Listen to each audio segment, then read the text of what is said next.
So the increasing number of intensity of severe weather events have made the climate crisis devastatingly real in the last few years.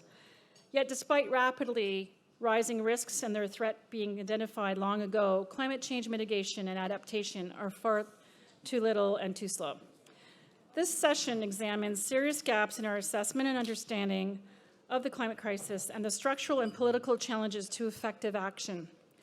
We're fortunate to have William White here today to discuss and expand on this recently released GRI paper on these issues. Bill is a leading global authority on monetary and fiscal policy. His impressive credentials include major roles as the Bank of Canada, the BIS, and the OECD.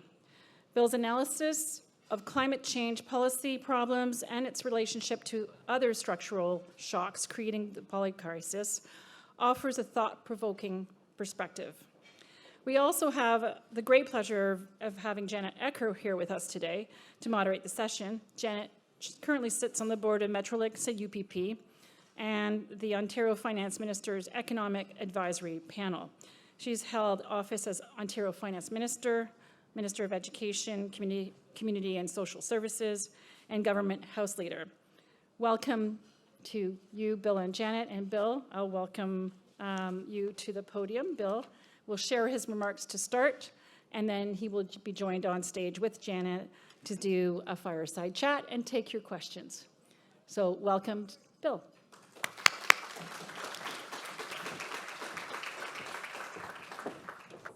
Thank you very much. I must say it's a pleasure to be here in person. I think I did 3 years in a row, sort of over webinars. So it's much more pleasant to do it this way. So it's a pleasant event, but unfortunately, I'm not going to be speaking about some very pleasant topics. Let me start off in the light of the introduction, talking a bit about climate change, and then move on to the other aspects of it, what I refer to as a polycrisis. Perhaps the way to think about it is that the patient is getting sick with COVID. And how sick the patient gets depends on the comorbidities that the patient went in with, as we all know. And I guess the point that I'm going to be making here is that the patient has a lot of comorbidities. And that when the climate change crisis happens, as I think it is going to happen, that we may find that the broader implications of that for both macroeconomic stability, financial stability, political stability may be greater than we currently anticipate. And the word sleepwalking towards a polycrisis, the reference there is Christopher Clark's book, The Sleepwalkers, which many of you may have, or some of you may have read, which was his exhaustive history of the diplomacy leading up to World War I, which is the war that could never happen, and it did happen, and it brought in train World War II, et cetera, et cetera. I am very much in sympathy with Niall Ferguson's presentation earlier this morning. I actually wrote a big paper in 2012, I think, which was called Ultra Easy Monetary Policy and the Law of Unintended Consequences. And the whole point was that by ignoring the longer run implications of the stimulative monetary policies that the central banks were following, that they were actually setting the scene for much more disruptive problems of excessive debt and non-functioning financial markets, etc., over time. So Niall Ferguson is absolutely right in suggesting that this is a really major problem, our incapacity to see the unintended consequences of the short-term policies that seem so attractive. Let me just begin with a few words on climate change. The UN just did a first, what they call global stock taking on net zero. And basically, they say the following: we are not on track to meet net zero pledges. much more action is required on all fronts. We have had 27 COP meetings, okay? 27 of them. And every year, emissions of greenhouse gases have continued to go up. So there's been a lot of talk, but there hasn't been very much action. And I guess the question that I want to run through very briefly, it's in my paper, which of course I encourage all of you to read, is that there are a very wide number of problems that have interfered with us actually doing what needs to be done. And the real challenge that we face, and that's the point that I'm trying to make in the paper, is that by identifying these problems, I hope that we're sort of halfway towards providing a solution to those problems. And in so doing, mitigating this climate change problem, which I think is coming down the road really at full speed. I guess the way that I'd summarize the constraints is in the old childhood adage, you know, you've heard this many times before, I should have, I could have, I would have, but I didn't. And that's sort of really where the whole thing's at.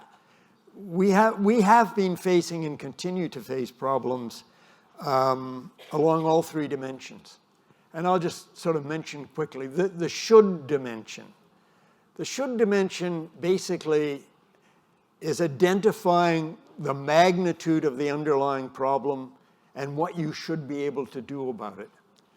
And there is just enormous uncertainty with respect to all three of those things in the mind of a significant proportion of our politicians in the electorate. First thing that worries me along that front is these IPCC warnings about the difficulties that we face going forward. I think there are very solid reasons for believing that those warnings significantly underestimate the dangers that we face. Those model-based evaluations or forecasts assume totally implausible assumptions, and in addition, don't include tipping points. So the models that the economists have created, and I say that as being a practicing economist for the last 50 years, are totally misleading. And that all of us should be looking much more at the scientific evidence about what happens if this climate change stuff continues. So that's the first point. Second point about should have is, and this brings closer to the audience here, GRI audience, our understanding of the implications of climate change for financial stability. We have no real understanding of this stuff. You've got to go through three levels. For a beginner, for a starter, you have to have an estimate of what the losses are going to be for individual companies from climate change. And many of the companies using exactly the same models that I've just dissed, okay, because they don't give you an accurate appreciation of the problems that are coming down the road. So that's a big problem. And then, of course, the individual institution has got to be able to take the estimates of the losses of the individual companies, put them together and say, what does it mean for portfolio performance? And they have no idea because we've never seen this problem before. And then thirdly, you've got to have OSFI or others come together and say, what are the implications for systemic stability? And that, and I say this on the basis of 25 years of experience, forecasting systemic stability is an enormously difficult task. Think about SVB and Credit Suisse and all of the stuff that happened that shouldn't have happened. So that's the second point. Third thing is there's still a lot of uncertainty about modeling the transition. The governments are not giving us the kind of guidance that we need so that the private sector can follow the public sector. This is a huge problem. There's no established path for what they intend to do. What, for example, is going to be the relationship between relying on market forces, carbon taxes, as opposed to regulation like we did with the ozone layer? To what extent are people going to rely on subsidies, let's say for electrification, as opposed to relying on the market? There's huge numbers of uncertainties there. And that's just sort of, so on the should side, the enormous uncertainties that's holding everything back, and I don't see that changing quickly. The second part of it is, what could you do? And again, I won't belabor the point, but the first problem is we need global government, and we don't, to deal with a global problem, and we don't have it. The power is in the hands of the nation states, and the nation states are, in a sense, capable of saying they're going to do stuff, and then there's no way to hold them accountable, so that's a problem. I think, again, in terms of the could problem, we've got this divide between the Chinese and the Americans, which is brand new. And this political division at a time when we absolutely don't need it is very dangerous. It's going to interfere with the transfer of knowledge to deal with climate, et cetera, et cetera. It's going to interfere with trade and the stuff that you need to actually electrify, et cetera, et cetera. So these are big problems as well. And the last thing is there's big divide between the advanced market economies and the emerging market economies. So the advanced market economies are saying, like I think Neil Ferguson said this morning, 67% of all of the emissions today are coming out of China, to which the response of the Chinese and the others is, but you're only worried about that because you spent the last 100 years pumping all that stuff into the atmosphere, allowing you to get rich. And now you're saying to us, we can't do that because we have a problem. So there's a lot of these problems at the would level, problems at the could level, and finally, problems at the should level, problems at the could level, and lastly, problems at the would level. And the would level, well summarized, I think, by a fellow that you may have heard of, Jean-Paul Juncker, who was the head of the European Commission. And he was quite a drinker, apparently. So when he said this, I don't know whether he said it drunk or sober. But he said, of course we know what to do as politicians. What we don't know is how to get elected after we do it. And that really sort of summarizes the problem. So that when you look at surveys outside of the United States, most ordinary people really do understand that climate is a big problem going forward. But the minute you push them and say the transition will be costly and you will have to pay part of the cost of that transition, the support for doing it just plummets. And we've seen this just in the last couple of weeks. The Swedes have backed off. They're not going to meet their 35 targets until 45. Rishi Sunak in the UK, they've done a lot of backtracking. We're seeing this in a lot of different places, and it all has to do with we can't push the electorate too hard because we won't get reelected. So this is a major problem. And this really brings me to the sort of polycrisis business, I guess. So we've got a problem on the climate side. And as I say, think about climate in a certain sense as COVID. But the problem is the patient has already got comorbidities. So when you look at what's been going on over the course of the last 20 or 30 years, you can see, particularly on the financial side, that problems in the international economy, the international financial system, have been building and building and building. And the most obvious way to note that buildup is the buildup of debt. And whether you're talking in terms of private sector debt, which is what people were talking about this morning, Niall and Peter, private sector debt is a problem. Housing, mortgages, blah, blah, blah. And it's a problem almost all around the world. Public sector debt now is another huge problem. So when you go back to the 1980s and the 1990s, what you see is time after time after time, you get an easing of monetary policy and an easing of fiscal policy in the interest of stimulating more demand short term to get the economy moving again. But the legacy of that is a buildup of private sector debt and public sector debt that in the longer term acts as a kind of headwind. Alan Greenspan used to talk about this as a headwind against future growth. And wherever you look, and I won't sort of go into the details of it, whether you want to look at individual financial institutions, the financial system more broadly, the functioning of markets, the level of asset prices, what you see is that there's problems building and building and building. And my worry is that higher interest rates might well be the trigger to catalyze these problems. And I think that's one of the reasons why in so many countries, as they're reflecting on, do we need a little bit more for the soft landing, or are we done enough already? These kinds of considerations, I think, are coming more and more to the fore. People worrying about reaping the harvest of what they've sown themselves, the unintended consequences. And I guess when I look forward, and I'm almost finished here now, when I look forward, one of the things that bothers me is that we are looking to an era of scarcity that will replace the era of abundance that I think we have just gone through.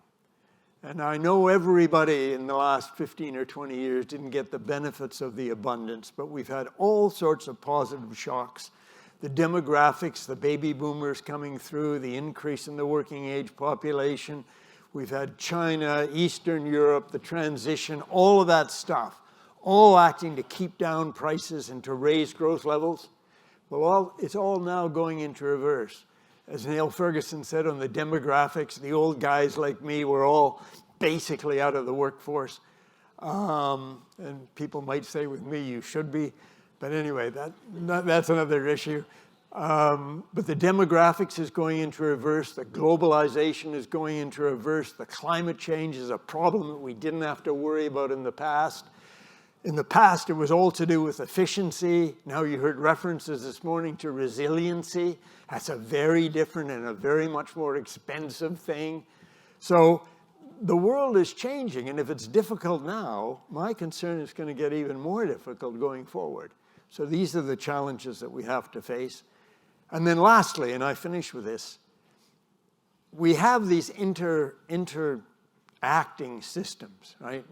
For human progress, we need the climatic system to work properly. We need the economic system to work properly. We need the public health system to work properly. And above all, we need the political system to work properly. The great economist Joseph Schumpeter, somebody once said to him, "What's the essence of economics?" And Schumpeter responded, "Politics, politics, politics." And we have some problems on the political front. And it's not just looking south. It's looking east, and it's even looking internally, as we're all well aware. We have political problems. A kind of discourse that doesn't allow for compromise, and compromise is the essence of politics. We can't all get what we want, right? We have to do a deal. So I worry about that. And I guess my concern in terms of polycrisis is that if we have a crisis in one system, if the other interrelated systems are themselves fragile or have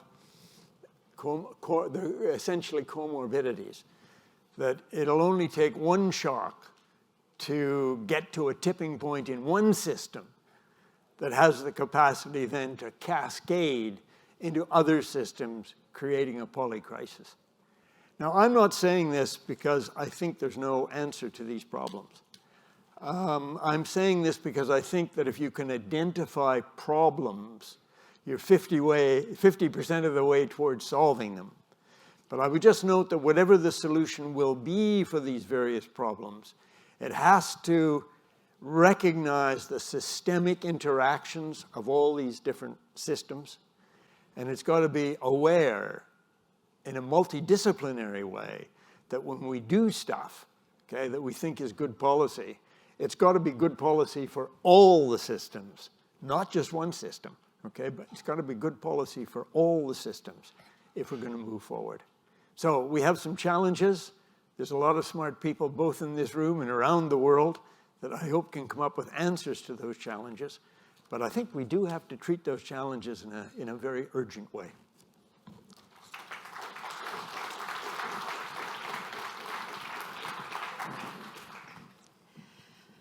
Well, thank you very, very much, Bill, for your observations and insights. And between you and Neil Ferguson this morning, we either need to go throw ourselves in front of a bus at the end of the day, or perhaps Vanda needs to give us a phone number for counseling, because I think we could all use it. Anyway, thank you for that. And I've got a couple of questions I'll start off with. As Vanda has explained a number of times, we have our Slido technology. And so let me start off by asking a question while the audience gets warmed up here. 2023 has been full of climate events, more frequent, increasingly severe. All we needed was plagues of locusts, I think. But picking up on your first theme, how do we effectively address the analytical deficit in assessing climate change, given the bias towards incremental non-disruptive acceleration in the modeling and the implicit pressure to avoid incorporating tipping points? And you touched on those points in your comments. So any further comments on that? Well, I think the economists, frankly, have got a lot to be sorry for. In the course of the last number of years, what has become the sort of conventional wisdom in terms of modeling is what's known as the neoclassical, neo-Keynesian model.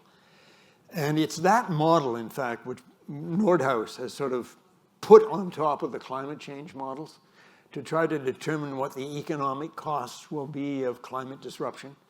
And that neoclassical model is just totally inadequate to deal with the real world as we know it. It assumes, for example, that that all transitions are really made in a kind of rapid and painless way. And I ran into this when I was at the BIS and earlier, really, thinking about the impacts of economic problems on the financial system.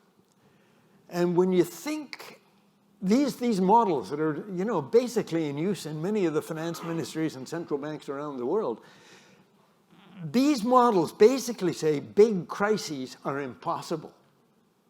Okay? And then they say that if you do get hit by a bad exogenous shock, so that somehow you're not hitting your inflation target or unemployment goes way up, don't worry about it because the system is self-equilibrating and it's going to go back to a good position almost immediately. To which my response is, what about the great financial crisis then? Because it couldn't happen, but it did. And what about the fact that the IMF and the OECD and the Fed, for 9 years in a row, prior to the pandemic, basically significantly overestimated growth in the next year and significantly overestimated inflation. Okay? 9 years in a row. Now, you would have thought that thoughtful people would have said, maybe there's something wrong with the model. Maybe we need a different way to analyze the world. But it hasn't happened. And if you go into the realm of psychology, but there has been a lot of thinking about this kind of stuff. And I guess the classic reference is Thomas Kuhn, who wrote The Structure of Scientific Revolutions, and I think invented the whole concept of paradigm change. And his contention is that it is enormously difficult, even in normal times, to get people to change their beliefs, even if they're patently false beliefs. And what's his name? Daniel Kahneman, in Fast and Slow, that book that he wrote, really says that when people are confronted with shocks that are sort of totally unexpected and out of the realm of their belief system, they don't give up their belief system. They sink further into it because it's the only thing they've got. And I fear that this is the problem that we face at the moment. And I think we just have to keep going after for example, things like climate change models or the neo-Keynesian economic model, and just keep repeating over and over again that this has no relevance to the real world, and hope that, in fact, we can get a paradigm shift. Because in the end, everything, the great Keynes said this, in the end, ideas are so terribly, terribly important. And getting people out of false beliefs is, I'm just thinking about this line, Mark Twain. Neil Ferguson talking earlier on about sort of false beliefs and Rumsfeld and all that stuff. Mark Twain got it better. Mark Twain said, "It ain't the things that you don't know what get you. It's the things what you know for sure what ain't so." So it's false beliefs and following relentlessly the path based on false assumptions. That's the real problem. Okay. There's been, and touching on the belief issue, there's been a growing populist backlash in Europe and the US, other countries, to paying the cost of the energy transition from fossil fuels.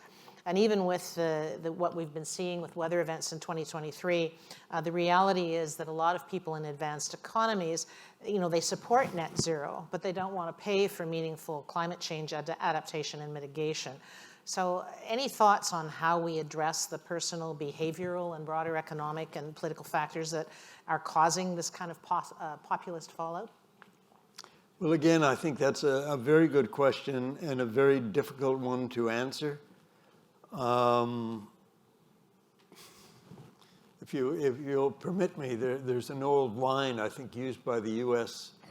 military, Corps of Engineers, probably apocryphal, but the line goes, "When you're up to your ass in alligators, it's hard to remember you came to drain the swamp." And that's basically what it's all about, is that we have a natural tendency to try to deal with problems that we face today and slough off problems tomorrow. And I would argue that if you were looking for one human bias that is really, really dangerous, that's it. I mean, it's the same thing when you think about economics or unintended consequences. Mm-hmm. You might see them, but they're sort of so far away you don't need to worry about them. But anyway, what do we do about this? Again, I think you just have to try to bring to the attention of people that the costs of climate change are not costs to somebody else. They are actually costs to you. That they're costs to you in the sense of you're having to pay more for insurance. Okay, talking earlier on here, even here in the province of Ontario, lots and lots of houses uninsurable, effectively. These are costs that you are bearing. And it's not just you, it's your flesh and blood. I mean, one of the things that I do find astonishing is, I think as a father, as a grandfather, and I'm sure we're all feel the same, if you'd throw yourself in front of a bus to protect your children, right? And yet all of a sudden there's this kind of disconnect that somehow the next generation, ones that are even sort of living with you in your own house, that somehow their future is less important than yours. There's something really sort of weird about this. So I'm trying to put the emphasis on it's not sometime out in the future, it's now. Mm-hmm. And so that the costs are real. But I think I'd also try to play up to the benefits, which I don't think get enough. The benefits of the transition are not getting enough airtime. That you've got all sorts of estimates about the kind of jobs that will be created, the better kind of jobs that will be created, the fact that if you deal with the climate thing, indirectly, you'll also be dealing with all sorts of other things like urban pollution and, because of particles and all this stuff. There are many benefits that you can point to from the transition. And we've got to get people prepared to say that they're prepared to go through the effort of the transition, okay, and overcome the bias of just business as usual, which we'd all like, right? To make the changes that that need to be made. But it's hard. There's no denying. Yeah. Isn't part of that challenge, though, the credibility of that message that this transition is going to, I mean, how many times have we heard, oh, there's going to be all these green jobs, there's going to be all this, there's going to be all that. And then you see the data, like, Neil was talking today about, okay, all the electrical vehicles that China's making are being made with coal-producing, plants, et cetera. So there's a real credibility gap, is there not, in terms of the messages that people are getting? They don't believe that there's going to be some, wonderful new nirvana after the quote transition. So how do we get over that? Yeah, I think that again is a very real problem. And in this paper that the GRI sort of published, I spent a bit of time talking about that there's a lot of uncertainty about the chosen transition path. And I think if governments were capable or would make the effort of trying to think through, this is almost a kind of input-out, an international input-output table about if we're going to do this, then we need to do the following things to make it happen. And then say, and to make those things happen, we've got the following policies that we intend to follow.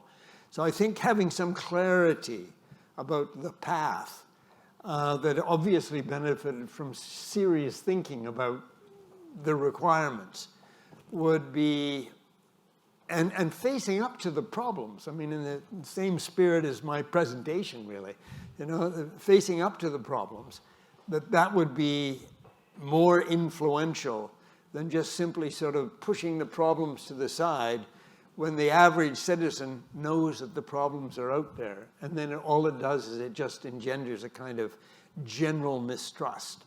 So I think clarity and honesty, probably two things that we... Short supply. Yeah. No, go ahead, finish your thought. No, I was just thinking that there was a book that was written by a guy called Arthur Salter, who was basically the UK Sherpa in the 1930s. And he was reflecting on the 1920s and the interwar period.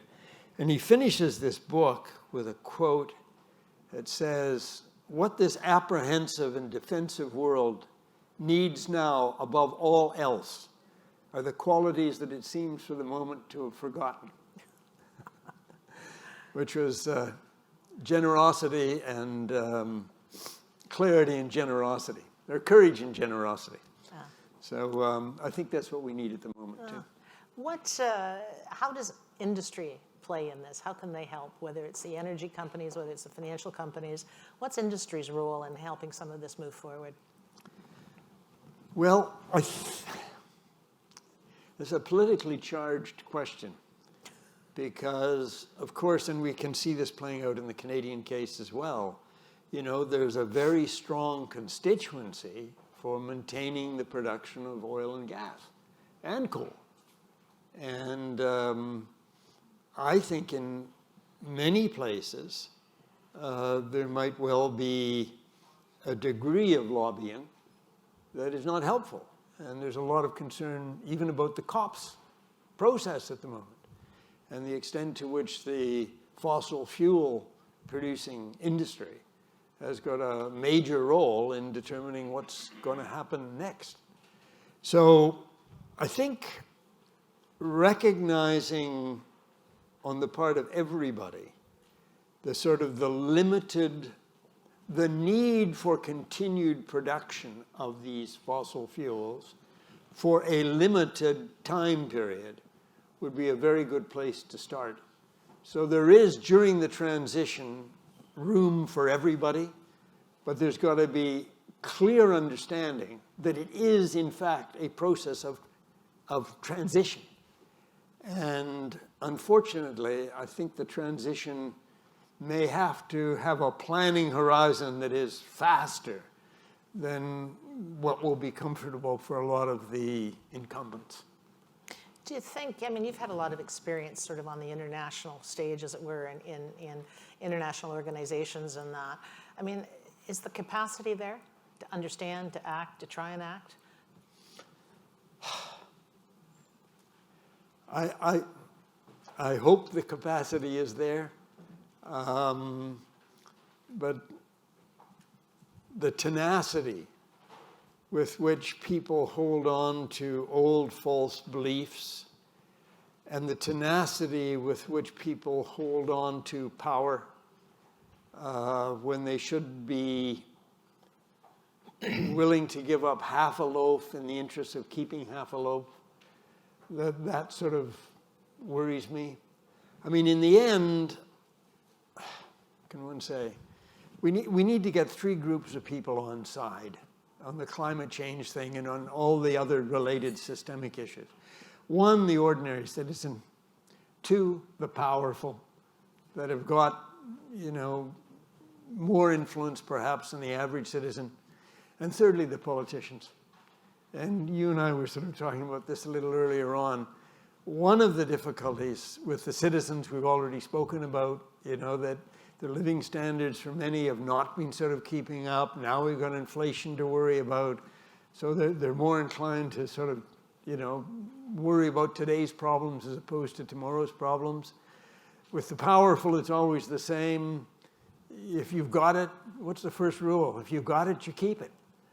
And Walter Scheichel wrote a book about this 5 or 10 years ago, I think, which was basically suggesting that when you look at income distribution or wealth distribution over a period of 3,000 or 4,000 years, if you get too much power and too much wealth, too concentrated, it always ends badly. And it ends particularly badly for the people who are trying to cling on to it. So what you've got to convince people of is that by giving up half a loaf, they keep half a loaf. And that's better for everybody. And then lastly, of course, you've got the politicians. And we go back to my line about Jean-Paul Juncker. What we don't know how to do is to get reelected after we do it. So I think it was John F. Kennedy who actually defined a statesman as opposed to a politician. A statesman is somebody who's willing to step up and risk their own career when the public seems intent on doing something that is dangerously stupid. So we need much more of that going forward. Let's hope we get it.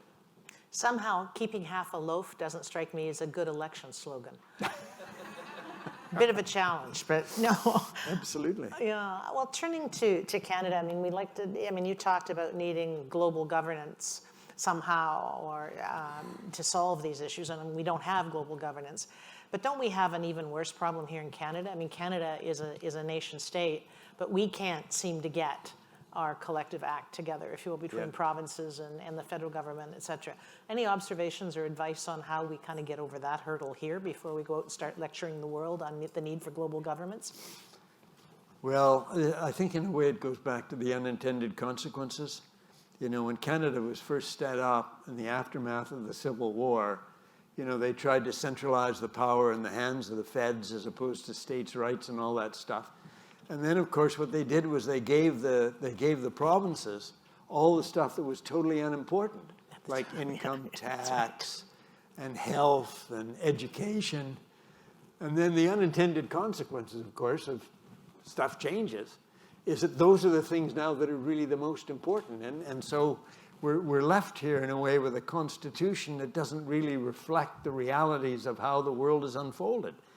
And I do think that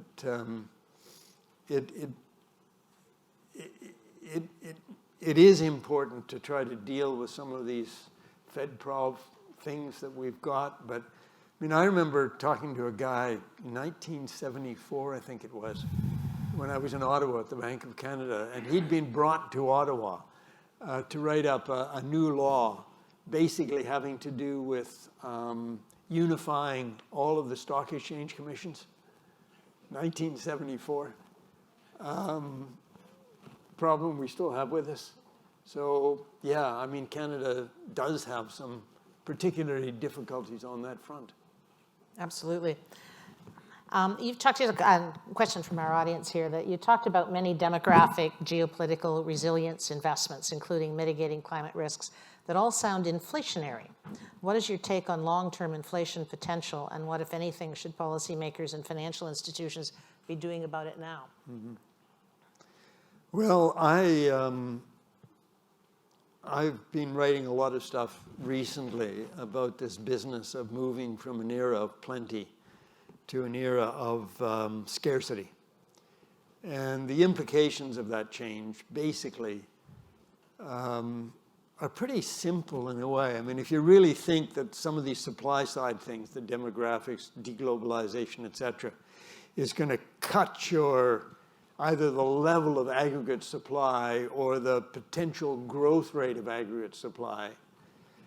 And at the same time, you know that there's an awful lot of investments that have got to be made in order to deal with those supply side problems. You know, a good example, if there's no workers, there's going to be more capital in order to produce more with less with less labor. Well, if you're going to say aggregate supply is going to be constrained, but aggregate demand is going to be maintained because of all of these investment requirements, you don't need to be a rocket scientist to understand that that's going to put the squeeze on consumption. And then the question becomes, how does that happen?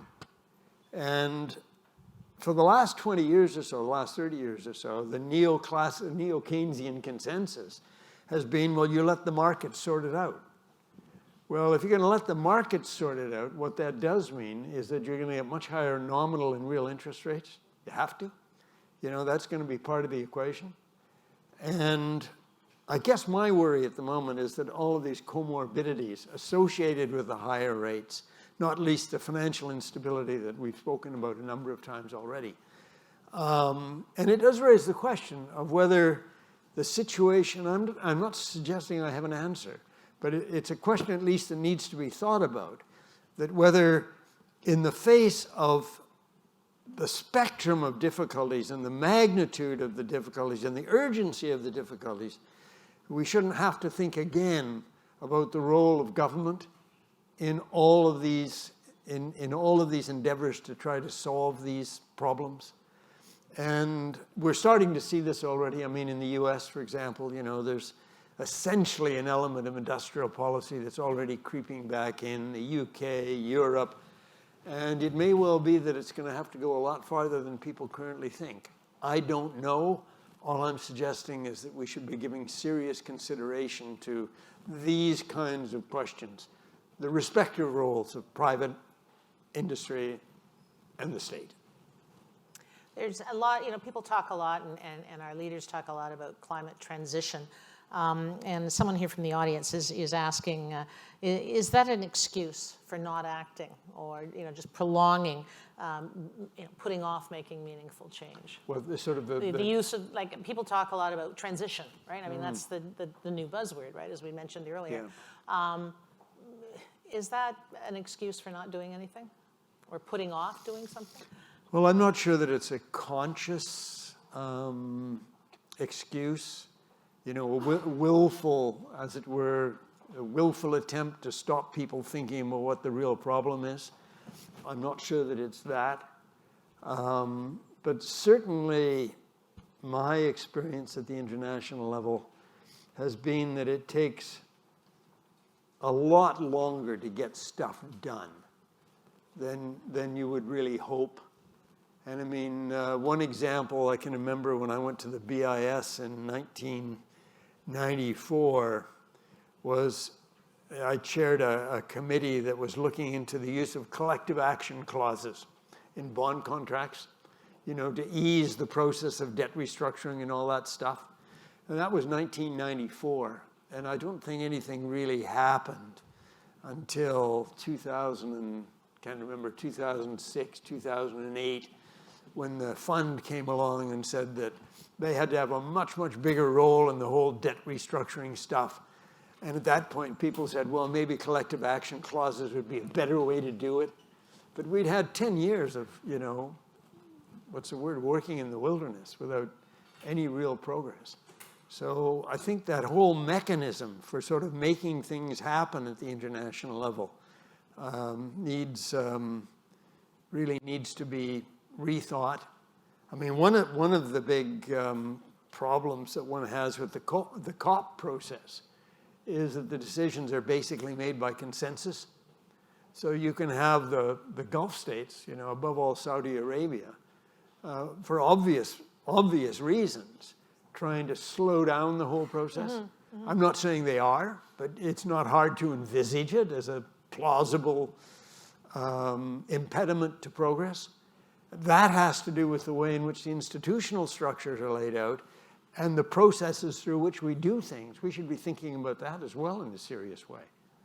Any thoughts on how we change that dynamic at those international tables? Because you're right. I mean, we've had all kinds of meetings. They want to reach consensus, but it feels just like a talk fest, right? And nothing much is happening with it. So any thoughts on how we can change the dynamic? I mean, does Canada have a role at that table to change the dynamic? You know, in terms of making them more productive. I mean, it worked in the, you know, in the global financial crisis, and it may well have been that, you know, sort of the imminent disaster that was staring the financial sector in the face caused a lot more ability to come to agreement. But how do we change that dynamic with the COP and all of the G7s and G20s and all of them? Wasn't Mike Tyson said that nobody's got a plan B when you're just being punched in the face? I think that it could well be that the gravity of the situation with all of these elements of the polycrisis that I was talking about, that as those problems really do start to emerge in a very sort of in-your-face way, that you will get a response on the part of people who are right-thinking and want to try to alleviate the potential damage. But obviously, as soon as you say that you have to let the thing begin to unfold before you get a reaction to make sure that it doesn't unfold in full fruition, that's obviously a very dangerous strategy. And I don't know, you know this old joke about the guy who's, I'm sure everybody's heard it, the guy who's lost in the winding lanes of Ireland, and he wants to get to Dublin. And he sees an old man standing in the field, and he asks him, "I'm lost, how do I get to Dublin?" And the old man looks at him and he says, "Well, sir, if I were you, I wouldn't start from here." Well, we're starting from where we are. And I'm sorry that that's the case, but we are starting from where we are. And I think we're going to have to move urgently to try to make the best, as the British would say, to make the best of a bad job. Yes, if there's one thing we're producing today, is it's a wonderful collection of quotes from various people. So I hope we're taking notes. They're great. They're great. And here's a question from one of our audience members. It maybe be a bit provocative here, but the person says, "Why are we blaming people for the current malaise, but not the system that was imposed on them and yielded very efficiently these results that are now threatening our very survival?" Well, I think when I was talking earlier on about sort of the analytical model, about how the world works, I think that was a systemic failure.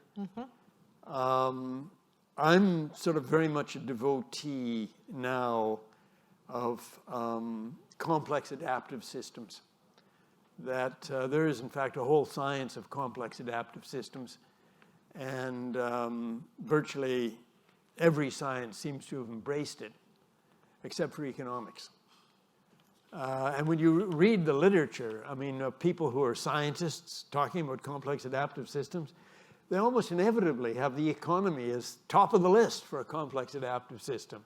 And the economists are the only ones who don't get it. And embracing this idea that the economy is actually it's controllable, it's understandable, it's linear, it's deterministic.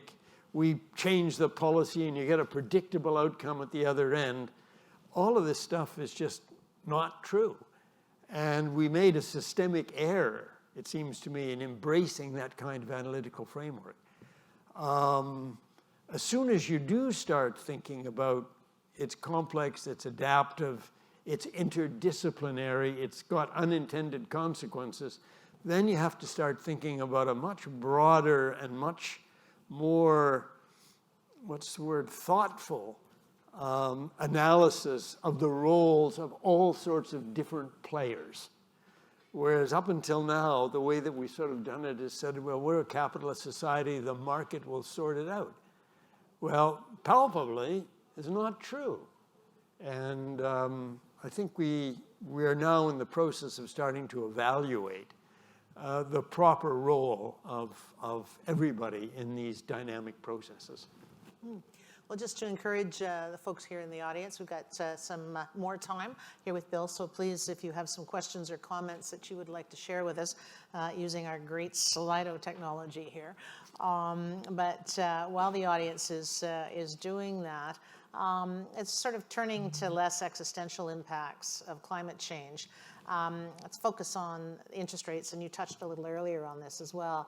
The consensus outlook of investors and economists of an economic recession and lower interest rates for over a year now has struggled against the reality since mid-2022 of higher for longer central bank policy rates and debt market yields.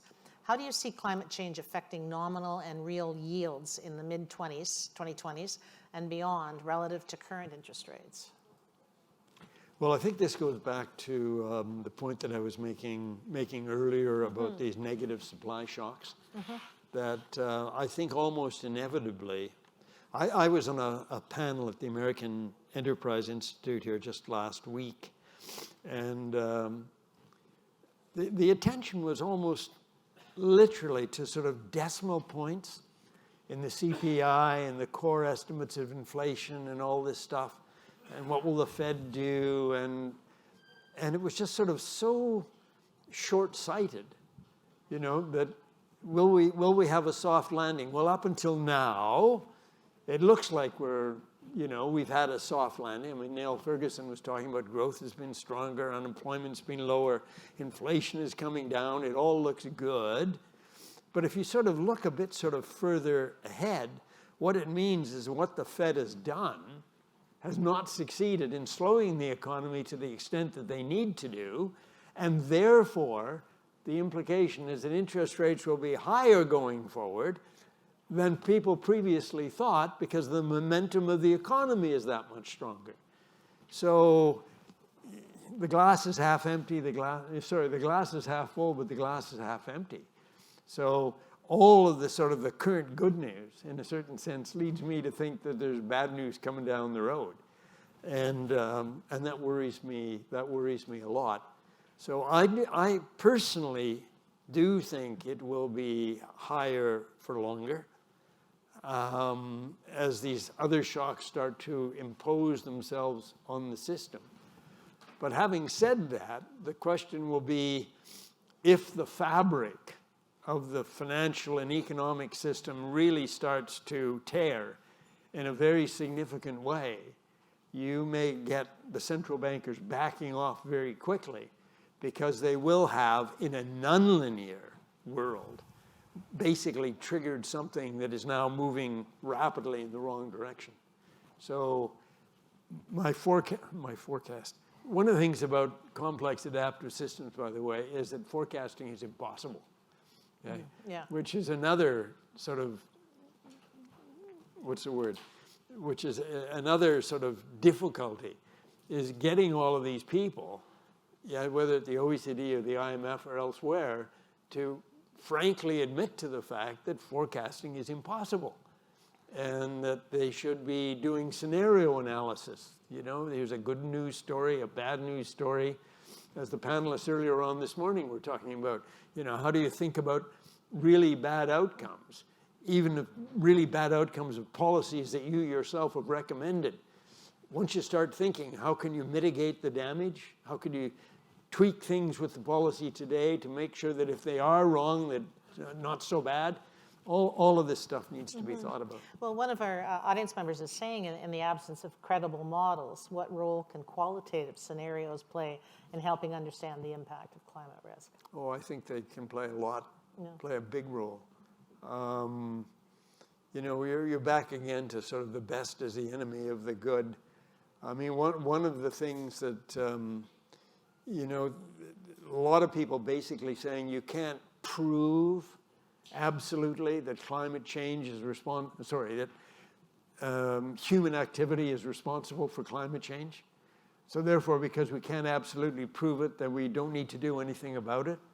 Whereas it would seem to me that the burden of proof really ought to be, it looks like a duck, it talks like a duck, it, you know, probably is a duck.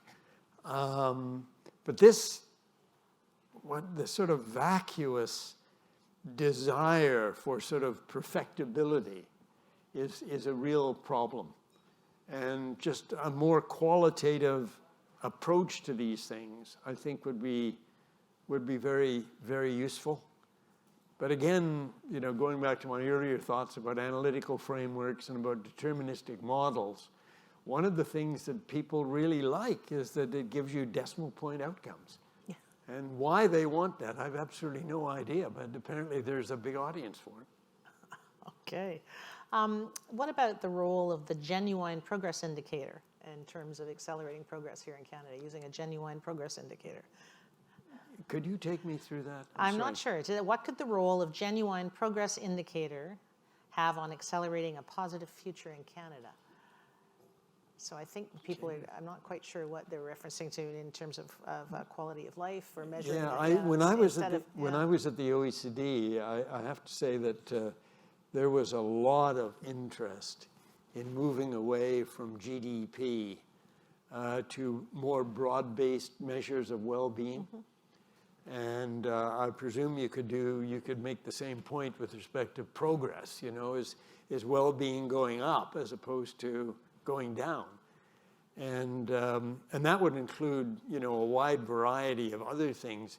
It's not just GDP. It's a question of who's getting the GDP. Mm-hmm.